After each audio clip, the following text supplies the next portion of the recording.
A obra O Perigo de uma História Única, da Chimamanda Ngozi Adichie, uma escritora nigeriana, é baseada em uma palestra que a escritora fez, em que ela reflete sobre o poder das narrativas e como ela influencia como as pessoas enxergam culturas, países e histórias. Essa palestra ela pode ser encontrada no YouTube e também o livro traz o link dele no início do livro. Ao longo da história, Chimamanda demonstra que conhecer apenas um lado da história leva à construção de estereótipos e impede uma compreensão mais completa da realidade. Para desenvolver essa ideia, a autora apresenta experiências da sua própria vida. Ela conta que durante a infância lia apenas livros ingleses e americanos, e por isso ela escrevia apenas histórias com personagens brancos de olhos azuis que brincavam na neve, mesmo morando na Nigéria. Foi somente quando conheceu escritores africanos que percebeu que ela também poderia ser protagonista da sua história. Esse episódio mostra como apenas uma única narrativa pode limitar até mesmo a forma como uma pessoa enxerga a sua própria identidade.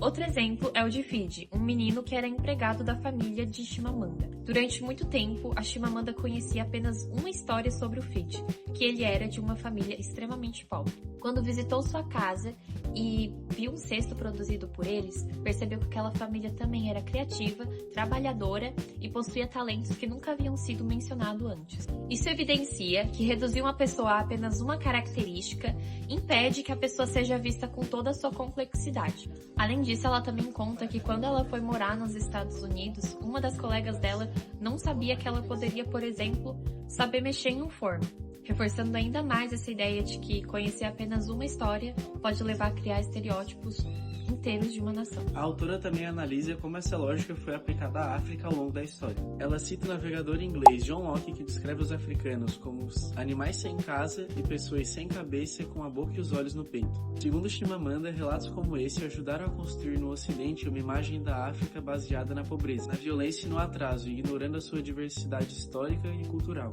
Nesse contexto, a Chimamanda ela apresenta o conceito em Igbo Nali, que significa ser maior do que o outro. Para a autora, as histórias também são influenciadas por relações de poder. Quem possui mais poder costuma decidir quais narrativas que serão contadas e quais que permanecerão invisíveis.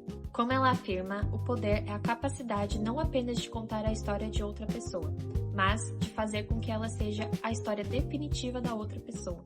Ao longo da obra fica evidente que conhecer apenas uma versão da história tem consequências profundas. A própria autora afirma que a história única cria estereótipos, e o problema dos estereótipos não é que eles sejam mentira, mas sim que são incompletos. Dessa forma, pessoas, povos e culturas são reduzidos a apenas uma característica, o que favorece preconceitos e generalizações. Por isso, Chimamanda conclui que o perigo de uma história única é essa, ela rouba a dignidade das pessoas. Entretanto, a autora também apresenta uma perspectiva de esperança ao afirmar que as histórias foram usadas para espoliar e caluniar, mas também podem ser usadas para empoderar e humanizar. Em uma sociedade marcada pela circulação rápida de informações e pela facilidade de formar opiniões sem conhecer outras perspectivas, essa reflexão se torna ainda mais atual. Por esse motivo, o perigo de uma história única é uma leitura extremamente relevante.